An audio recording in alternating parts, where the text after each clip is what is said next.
3 بڑی ہستیوں پر تاریخ میں تہمت لگی ہے۔ یوسف علیہ السلام پر تہمت لگی، زلیخا نے لگائی تو اس کی گواہی دی شہد شاہد من اہلہا، ان کے خاندان میں سے ایک بچے نے گواہی دی جس سے یوسف علیہ السلام کی پاک دامنی ثابت ہوئی۔ پھر حضرت مریم علیہ السلام پر لوگوں نے تہمت لگائی کہ یا مریم لقد جئت شیئا فریا، یہ تو نے کیا کیا ہے؟ تو اس کی گواہی حضرت عیسیٰ علیہ السلام نے بیٹے نے خود دی، قال انی عبد اللہ آتانی الکتاب وجعلنی مبارکا، میں اللہ کا بندہ ہوں اور میں نبی ہوں اور بابرکت ہوں۔ جب حضرت عائشہ رضی اللہ تعالیٰ عنہ پر تہمت لگی تو اس کی گواہی اللہ نے خود دی، سبحان اللہ، خود جبریل وحی لے کر آئے۔ تو بنو مستلق کی طرف آپ نے سفر کیا جہاد کا، واپسی پر آپ نے ایک جگہ آرام کیا، تو جب چلنے کا حکم دیا تو حضرت عائشہ رضی اللہ تعالی عنہ کے جی میں آیا کہ قافلے کے تیار ہونے میں وقت لگ جاتا ہے تو میں اپنی ضرورت سے فارغ ہو کے آ جاؤں۔ تو وہ چلی گئیں ذرا دور قضائے حاجت کے لیے، تو قافلے کی روانگی ہو گئی اور وہ جو تھی پالکی وہ صحابہ نے اٹھا کے اونٹنی پہ باندھ دی، چونکہ حضرت عائشہ رضی اللہ عنہ کا وزن اتنا نہیں تھا، انہیں محسوس ہی نہیں ہوا کہ پالکی خالی ہے، تو انہیں اوپر باندھ کے اور چل پڑے۔ جب حضرت عائشہ رضی اللہ تعالیٰ عنہ واپس آئیں تو دیکھا تو قافلہ جا چکا تھا، تو وہ ایک اسی درخت کے نیچے بیٹھ گئیں کہ جب وہاں پہنچ کر مجھے نہیں دیکھیں گے تو مجھے ڈھونڈنے کے لیے واپس بھیجیں گے کسی کو، میں اس کے ساتھ چلی جاؤں گی۔ تو کہتے ہیں میں وہاں لیٹ گئی، مجھے نیند آ گئی۔ تو صفوان بن معطل رضی اللہ تعالیٰ عنہ ایک صحابی ہیں بدری، ان کے ذمہ تھا قافلے کے پیچھے پیچھے چلنا کہ کوئی سامان رہ جاتا ہے، کوئی گر جاتا ہے، وہ اٹھا کے لے آئیں۔ تو وہ جب پیچھے سے آئے تو انہوں نے حضرت عائشہ کو پہچان لیا، ان کے چہرے پر کپڑا تو تھا نیند کی وجہ سے، لیکن پہچان کو ان کا اللہ اکبر زور سے کہا، تو حضرت عائشہ اٹھ کے بیٹھ گئی۔ تو انہوں نے جلدی سے اپنے چہرے کو ڈھانپ لیا، تو انہوں نے آپ کے پاس آ کے اونٹنی بٹھائی اور پیچھے جا کے کھڑے ہو گئے۔ آپ اونٹنی پہ تشریف فرما ہوئیں، انہوں نے اونٹنی کی رسی کو پکڑا اور قافلے کی طرف چل پڑے۔ دوپہر کے وقت پہنچے تو صحابہ نے پڑاؤ ڈال لیا تھا، تو عبداللہ بن ابی لعنت اللہ علیہ جب دیکھا تو اس نے یہ بات پھیلانی شروع کر دی کہ یہ تو کوئی گڑبڑ ہے، یہ تو کوئی معاملہ ٹھیک نہیں ہے، یہ تو لگتا ہے کوئی غلط کام ہوا ہے، اور یہ بات اس نے پھیلانا شروع کر دی۔ اور اللہ کے نبی کو اللہ تعالیٰ نے خبر ہی نہیں ہونے دی۔ یہ ایک بات اس سارے واقعے میں 2 باتیں سمجھانی تھی، ایک حضرت عائشہ کا مرتبہ اور مقام، کیونکہ آگے چل کر کچھ لوگ حضرت عائشہ رضی اللہ عنہ کو برا بھلا کہنے والے تھے، تو اللہ نے آپ کے مقام کو قرآن میں خود گواہ بن کے صفائی دی۔ اور دوسرا یہ بتانا تھا کہ زبان کا غلط استعمال کتنی تباہی لاتا ہے، ورنہ جیسے ہی عبداللہ بن ابی نے یہ بات پھیلانا شروع کی تھی، اللہ تعالیٰ وحی اتار دیتے اور فرماتے کہ یہ بکواس ہو رہی ہے، یہ سب غلط ہے، اس کا ازالہ کیا جائے۔ لیکن وہی رک گئی، اور مدینے تک بیچ میں منافق بھی تھے، وہ اس بات کو پھیلاتے رہے اور وہ پورے قافلے میں گردش کرتی رہی۔ جب آپ مدینہ پہنچے، مدینے میں انہوں نے یہ بات اس کو کہو، اس کو کہے، وہ پھیلنا شروع ہوئی، تو جو آہستہ آہستہ یہ بات اللہ تعالیٰ کے نبی کو پہنچی، تو چونکہ وہی کوئی نہیں تھی تو اپنا اس کا رد کر سکے، اور تائید تو کرنی نہیں تھی، لیکن انسان نبی کے درجے پر بھی ہو تو ہوئی بات اثر کرتی ہے۔ حضرت عائشہ فرماتی ہے میں ان دنوں بیمار ہو گئی، تو میں نے دیکھا کہ اللہ کے نبی کا رویہ بدلا ہے۔ جب میں بیمار ہوتی تھی گھر میں آتے، میرے پاس بیٹھتے، میرا حال پوچھتے، میرا ہاتھ پکڑتے۔ اب جب وہ گھر آتے تو کہتے کیف عتیقی، اس کا کیا حال ہے؟ تو میں بڑی حیران ہوتی کہ یہ بے رخی کیوں ہے۔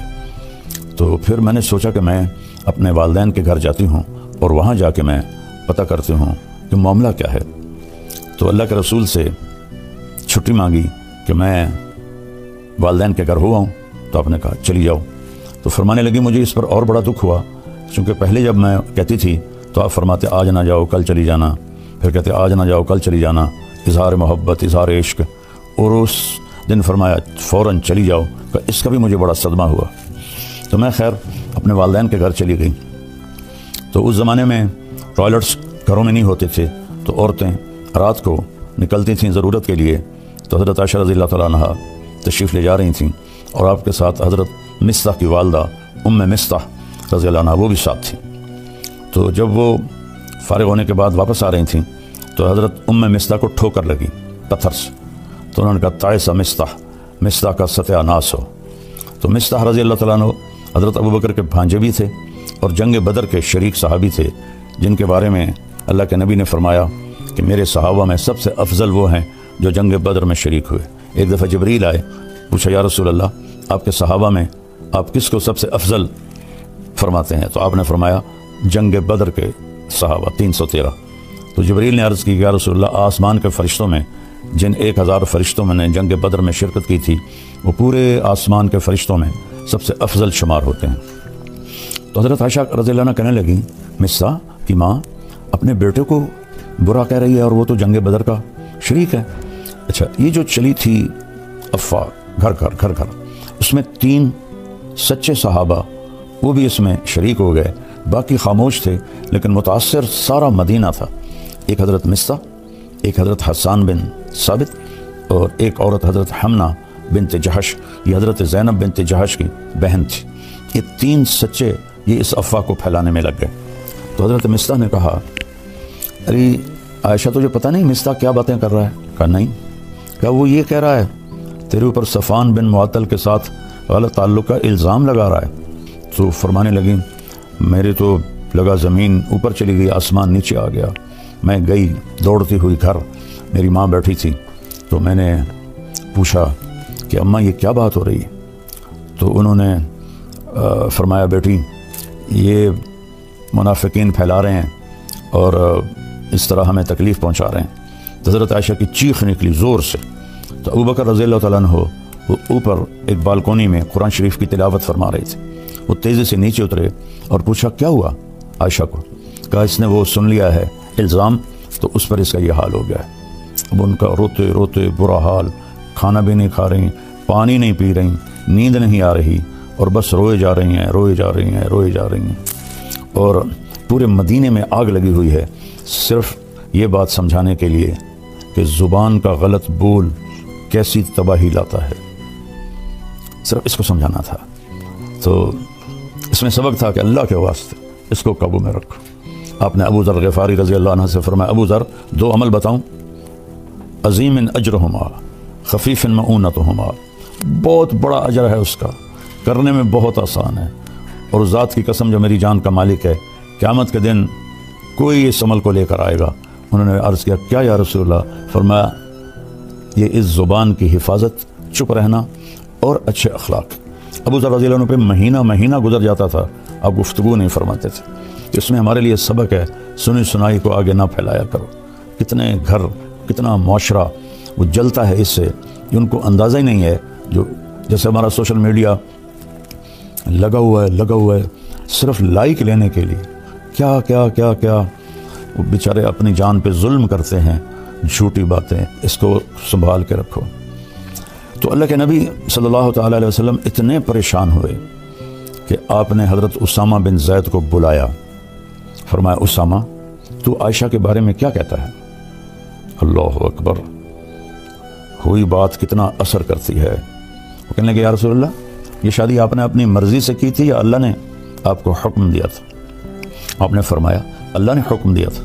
تو وہ کہنے لگے تو کیا اللہ آپ کے لیے کوئی غلط رشتہ تجویز کر سکتا ہے؟ تو آپ کو یہ بات بڑی اچھی لگی، تسلی ہوئی، لیکن پھر بھی پوری تسلی نہیں ہوئی۔ آپ نے حضرت مولا علی علیہ السلام کو بلایا، کہا کہ علی تو بتا تیرا عائشہ کے بارے میں کیا خیال ہے؟ انہوں نے کہا یا رسول اللہ میں کیا بتا سکتا ہوں، آپ ان کی باندھی حضرت بریرہ رضی اللہ عنہ ان کو بلائیں۔ تو حضرت بریرہ کو جب بلایا تو ایسی سنگین صورتحال تھی، کہا نبی کے سامنے سچ بولنا۔ تو پھر آپ نے حضرت بریرہ سے فرمایا بریرہ میں کون ہوں؟ آپ نے فرمایا بریرہ میں کون ہوں؟ انہوں نے کہا آپ اللہ کے رسول ہیں۔ آپ نے فرمایا پھر مجھے سچ بولنا، غلط نہ بولنا۔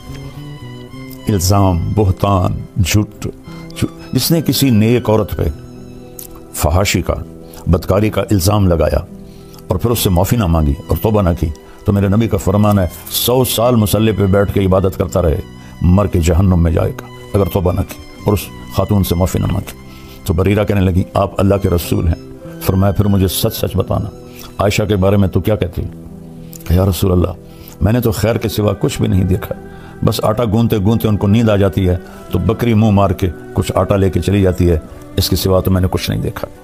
یہ سن کر آپ مسجد میں گئے تو اوس و خزرج دونوں قبیلے جمع تھے، عبداللہ بن ابی خزرج سے تھا، تو آپ میں قربان جاؤں یا رسول اللہ آپ پر، آپ کے اخلاق پر، آپ کے ظرف پر۔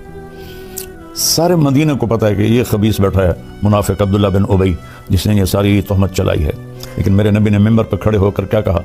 کبھی زندگی پر نام نہیں لیا۔ میں نے یوٹیوبروں سے کہتا ہوں اللہ کے واسطے سیرت پڑھ لو، تمہیں پتہ چلے بولنا کیسے ہے، تمہیں پتہ چلے گفتگو کا انداز کیا ہوتا ہے۔ تم تو دین کے نام پر ہی بددینی پھیلا رہے ہو اللہ کے بندو، جیسے تمہارے بول ہیں، جیسے تمہارے رویے ہیں۔ آپ نے کہا کہ کچھ لوگوں نے میرے گھر والوں کے بارے میں مجھے بہت پریشان کیا ہے، حل یعذرنی من رجل قد آذانی فی اہلی، نہیں نام لیا کہ یہ بیٹھا ہے عبداللہ، اور یہاں ایک دوسرے کا نام لے کے چیلنج کر رہے ہیں، چیلنج کرتا ہوں اوے سیرت پڑھو، اوے سیرت پڑھو۔ تو میں قربان جاؤں، سب سے زیادہ دکھ آپ کو عبداللہ بن ابی نے پہنچایا اور آپ نے نام نہیں لیا۔ تو سعد بن معاذ کھڑے ہو گئے، وہ اوس قبیلے سے تھے۔ یا رسول اللہ بتائیں کون ہے؟ اگر میرے قبیلے کا ہے ابھی اس کی گردن اڑا دوں گا، اگر خزرج کا ہے تو میں اس سے جنگ کروں گا۔ تو سعد بن عبادہ خزرج قبیلے کے تھے، وہ اپنی قومی غیرت میں کھڑے ہو گئے، کہنے لگے تو ہاتھ لگا کے دکھا میں نمٹ لوں گا تم سے۔ تو اسید بن حزیر پیچھے سے کھڑے ہو گئے، کہنے لگے سعد تو منافق ہے، عبداللہ بن یہ بھی منافق ہے، تو بھی منافق۔ اس پر دونوں قبیلوں میں گرما گرمی ہوگی، تو میں، اور ایک دم دونوں قبیلے مسجد میں لڑنے کے لیے کھڑے ہو گئے۔ کندھا بول کہاں تک جاتا ہے کہ میرے ہوتے ہوئے تم یہ کر رہے ہو۔ اس حد تک بات گئی کہ نبی کے صحابہ آپس میں لڑنے کے لیے تیار ہو گئے۔